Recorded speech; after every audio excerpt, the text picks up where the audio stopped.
Hello, everyone. Good morning, good evening. Today is the first proper episode in our new segment, Philosophy for the Everyday.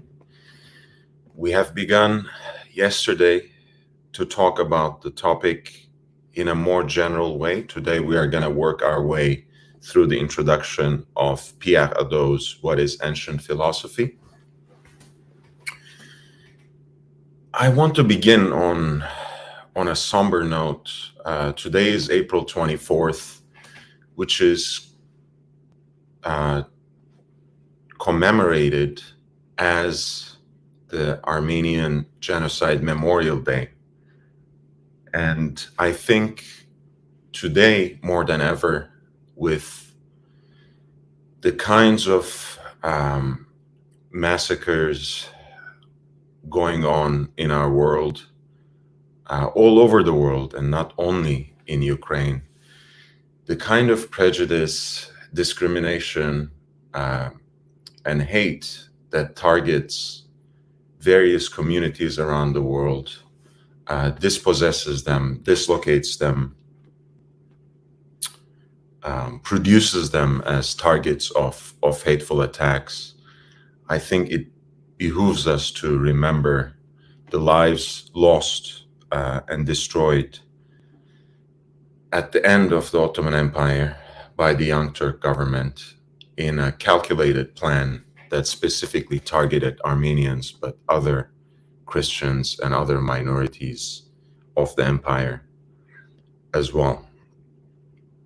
So I want to start with that. I also want to wish Happy Easter to all the Orthodox Christians among us. I know this is also an important day for that reason.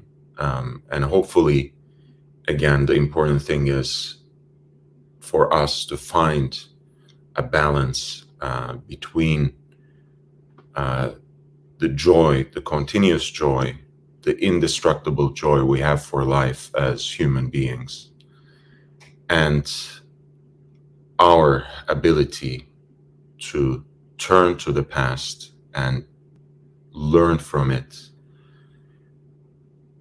to be able to live better as individuals and to be able to, most importantly, live together as human communities. That being said, I want to welcome people in the chat. Mathis, you're a legend. Thank you for being here. 49's fine. Good morning to you. Happy Sunday to you as well. I began last time by talking about philosophy for the everyday and focusing specifically on the idea of philosophy as a spiritual exercise. It was an attempt, first and foremost, to distinguish what we are trying to cultivate here from the kind of philosophy that is taught in schools, in universities, as scholarly system, right? As a series of philosophies that each have a certain abstract, systematic, organized system to somehow approach the history of thought. And instead, we are focusing here on the ancients specifically, where they saw in philosophy a way to face life, a way to live life in a certain principled way, a way to cultivate wisdom so as to be able to approach and face the life's most difficult challenges. And I want to start actually with one of the epigraphs that Pierre Hadot chose for his book. And this is actually from Kant's lectures on the Philosophical Encyclopedia. Welcome, Uncle Psycho. He writes, the ancient Greek philosophers such as Epicurus, Zeno, and Socrates remained more faithful to the idea of the philosopher than their modern counterparts. When will you finally begin to live virtuously? Plato said to an old man who told him he was attending classes on virtue. Right? When will you finally begin to live virtuously?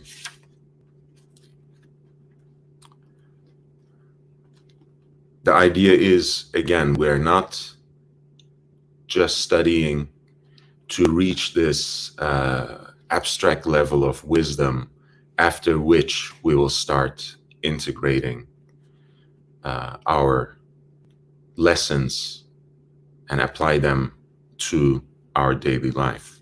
We are making the decision to live more knowledgeably, more self-consciously, more carefully towards ourselves and more carefully towards the people around us. Right? That was the 2 points I made actually in the last session. Right? That philosophy was a way of focusing our self-reflection to be able to rise above our partial and most base selves, to reach a more universal view, to feel part of a larger human community.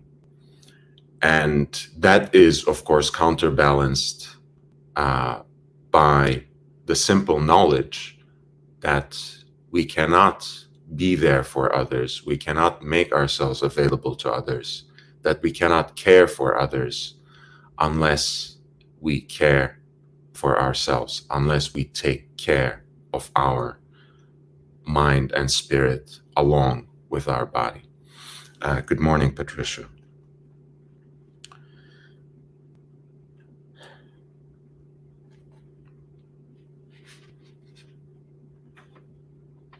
So this is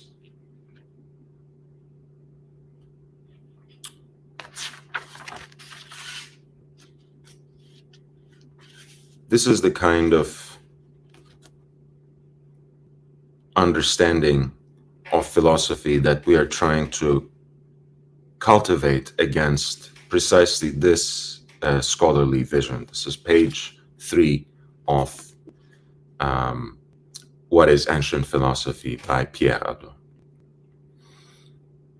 He says, at least since the time of Socrates, the choice of a way of life, right, which precedes philosophical discourse and which orients philosophical discourse, which gives guidance, orientation to the quest for wisdom, to translate the word philosophia roughly. The choice of a way of life has not been located at the end of the process of philosophical activity like a kind of accessory or appendix. On the contrary, it stands at the beginning in a complex interrelation with critical reaction to other existential attitudes, with global vision of a certain way of living and seeing the world, and with voluntary decision itself. So this choice we are making, this decision that we are taking, this option that we are exercising in terms of defining a certain way of life and cultivating a philosophical vision and discourse from it, this is primary and everything else comes after. Hadot puts it accordingly. Right? This option determines the specific doctrine and the way this doctrine is taught. Philosophical discourse then originates in a choice of life and an existential option. Right? Remember again, that this choice and this existential option is made more or less self-consciously and specifically over and against other options we are seeing around us. We are shunning away, we are shutting off superficiality. We are trying to shy away from certain visions of affectation that surrounds us, and we're trying to be true and authentic to ourselves first and foremost. Tony the Analog, salute to you. He reminds us to upvote and subscribe. Thank you so much for reminding. If you're here with me and if you're enjoying the ride, please upvote and spread the word far and wide. That helps quite a bit. Watch out. Good morning to everyone. Good morning to you as well. And good evening to everyone else who is joining us from across the pond. So that's the first step, right? We're making a conscious choice to live life a certain way. I've said a few things, but I don't mean to dictate to anyone. It's not my place to live their lives in any specific way, any particular way. But the idea that one makes a conscious decision to live virtuously, as Plato was demanding from the old man who was taking courses on virtue, or to live more self-consciously, or to live more charitably, to live less selfishly, to live in a more regimented and disciplined way, right? All of these decisions that we can make for ourselves, and all of those decisions that we can then follow by spiritual exercises, by certain intellectual activities, and certain cultural explorations that we can integrate into that life that we're building block by block. The choice is yours, and it is only afterwards followed by the conscious, more intellectualized, more or less articulated discourse that we can call philosophical. Bezos,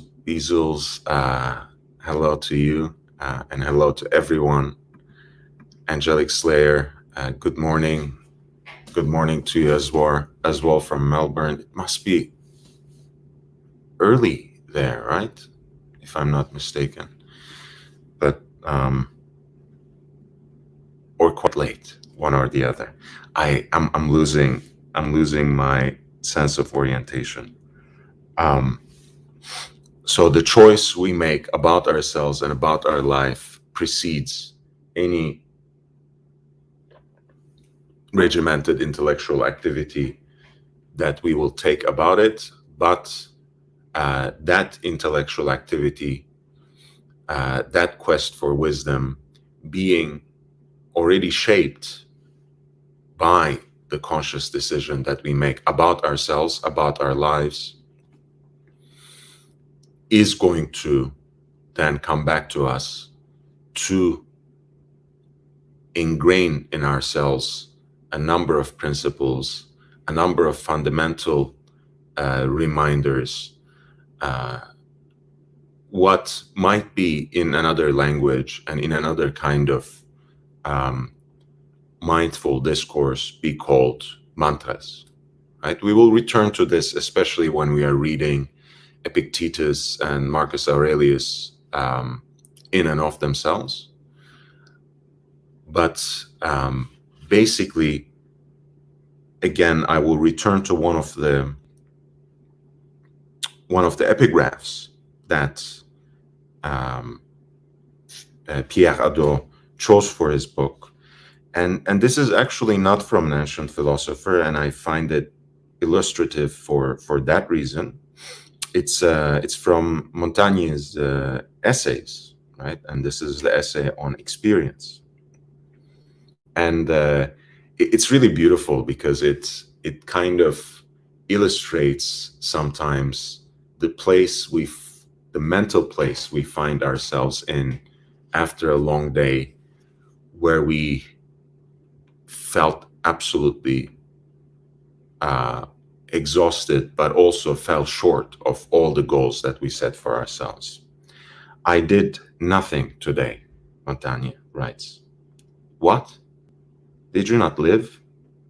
That is not only the most fundamental, but the most illustrious of your occupations. Right? So it's these kinds of mantras, these kinds of reminders that seem very simple, deceptively simple on the face at first blush, at face value, but that actually contain very profound lessons in themselves that can remind us of the most fundamental, of the very core of our worldly existence. And in this case, the very success of actually living, of actually surviving for another day, is sometimes a success to be celebrated. And if we can't do that, if we can't do that peacefully, if we can't do that mindfully, if we can't do that self-consciously, self-reflectively, in a way that opens to other people, in a way that opens us to other viewpoints and perspectives, we can't do anything else, right? We have to start with that foundation, with that fundament, as Montaigne called it. And that's the second point that I will bring up today, right? We talked about philosophy as a way of life so far from the perspective of an individual, from all these decisions that we make on our own, by ourselves, in a way to cultivate a certain self and take care of that self in preparation for life. But there's another important aspect, right? Hadot was just talking about the choice of life that precedes and orients philosophical discourse. And now he says this choice and decision are never made in solitude. There can never be a philosophy or philosophers outside a group, a community. Right? This is very important. Once again, I have said, and I will insist on this, that this is never about imposing a certain choice of life or a certain a particular viewpoint onto anyone. That has to come from you, that has to come from within, as it were.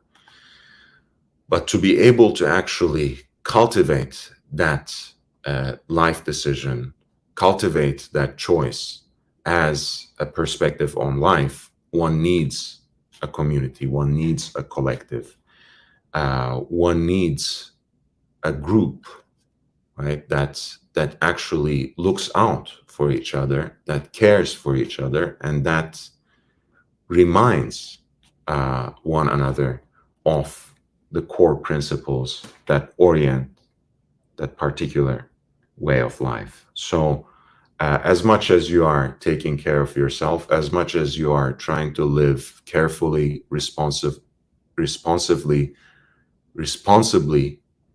and mindfully, you should always also be in quest for reaching out to people like you, surrounding yourself with like-minded people who are sharing some of the same or similar values as you.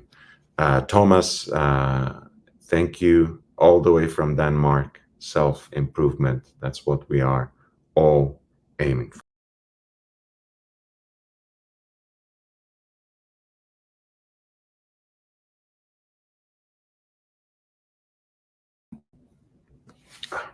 Sorry for that interruption.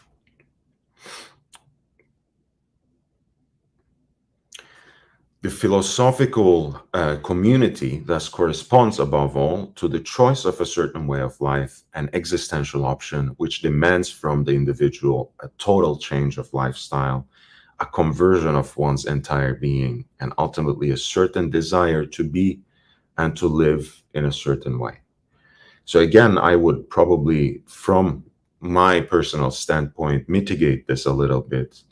For me, the decision to study philosophy as a way of life, and to live more philosophically does not really imply a conversion. It doesn't have to. All you really need, again, in this case, is a principled stance and a desire to be and to live a certain way. And that's the way that Hadot ends that sentence, and I will leave it at that when it comes. The final point I will make, I'm going to make sure that this is right under 30 minutes. I don't want to take too much of your time in the morning or in the evening. Above all, here Hadot is militating against the more academic vision of philosophy, right, which sees in philosophy a preparatory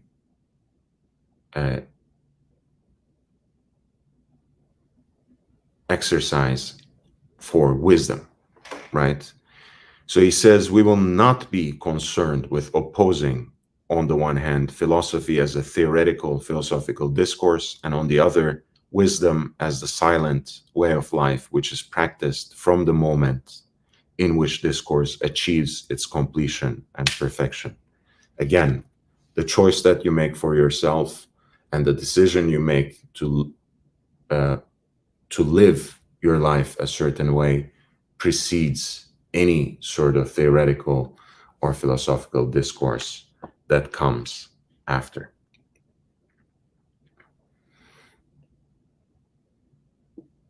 Right? A discourse and a way of life, he says later, tend toward wisdom without ever achieving it, which I think is a lesson in and of itself, right? To put it in simpler words is, if we are consciously and self-reflectively orienting ourselves towards a goal, which in a philosophical exercise is the quest for wisdom, we cannot wait until the perfect moment, until the ultimate achievement to live a certain way. We have to orient ourselves toward that way of life. We have to desire with every grain of our being to live in that particular way. We cannot wait until we somehow reach a moment of certitude, until we feel absolutely and perfectly convinced. No, we have to live according to certain principles. Life is going to continue throwing challenges, throwing obstacles our way, and we cannot let go of those principles. We cannot let go of those convictions just because we have not reached perfection yet, right? We have to recognize our shortcomings and continue working on them, continue reflecting on them, without making the ultimate excuse that we are not perfect and therefore we don't even have to try until we reach that moment of perfection.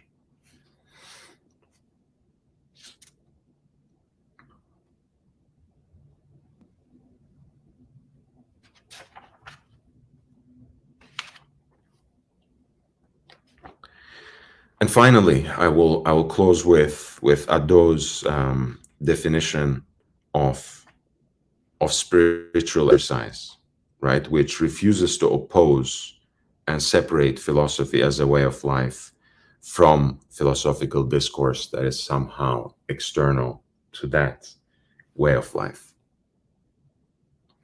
The philosopher's choice of life determines his discourse, he says.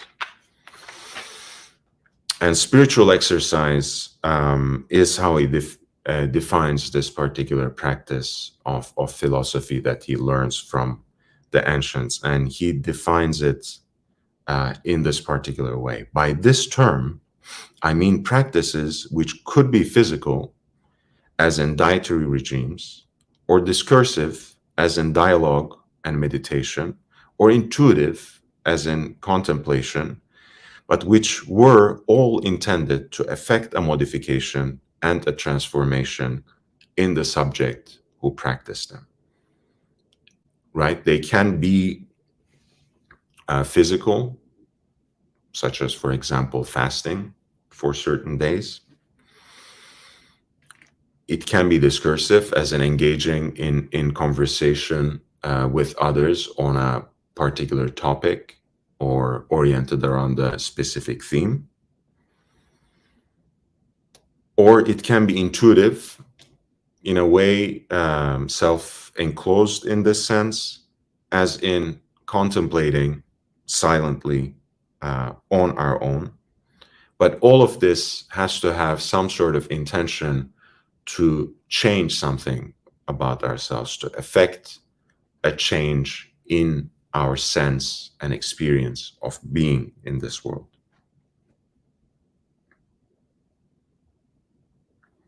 The philosophical teacher's discourse could then assume the form of a spiritual exercise if the discourse were presented in such a way that the disciple, as auditor, reader, or interlocutor, could make spiritual progress and transform himself within. Right. So the idea is to find the specific kinds of practical exercises that we can integrate to our daily life. And I'm going to talk about these specifically tomorrow at the same time. But the examples are already given. The physical exercise was instanced by Hadot as a dietary regime, right? Fasting, for example. The collective exercise was a mindful conversation or discussion with others within the group, within your community, that can be your family or friends, where you actually carve out some time and space in your day where you sit down and talk 10 to 15 minutes about a subject that you consider to be important for your life. Bezos says vision quest. Junior Johnson, hello from Michigan, so nice to see you. So it can be as simple as modifying your diet. It can be as simple as making the conscious decision to sit down with your family and sit down with your friends on a more frequent basis, even if it is for 10, 15 minutes, to talk about something specific, right? Not just small talk, but a mindful, focused conversation about an issue that is important to your life. Or it can be a process of contemplation, right? Where you perhaps withdraw and draw into yourself, tap into yourself, and carve out some time and space in your day where you can be with yourself in silence to think again about something specific or nothing at all, right? Which is in fact the more difficult thing to do, right? To empty your mind from all these demands and pressures that everyday life puts on you, on your shoulders, on your mind, to empty the mind from those, even for a 10-minute break, even for just 15 minutes. That is, in fact, the hardest thing to do. All right, we're already over 30 minutes. It was so nice to see you this morning. It was so nice to spend this half hour with you. Once again, happy Easter to all my Orthodox Christian friends. I join in mourning with all the Armenians of the world, the genocide that culminated in 1915. I will see you tomorrow at the same time. Please consider upvoting if you have been here for the ride. Subscribe if you haven't yet. Spread the word so I can reach my goal of 1,000 subscribers. And if you would like to encourage me in producing more new and original content like this one, please consider making a contribution via PayPal to lordhellespontv@gmail.com. Thank you so much. And if you haven't caught up, this is a relatively short half-hour video, and it's quite focused as much as I could be without digressing too much. So hopefully you'll be able to listen from the beginning, maybe in the background, Junior Johnson. Patricia Teague, thank you. With Patricia, I wish all of you a great day, and I'm signing off, only to see you hopefully later in the day on Archie's live stream. Take care, everyone.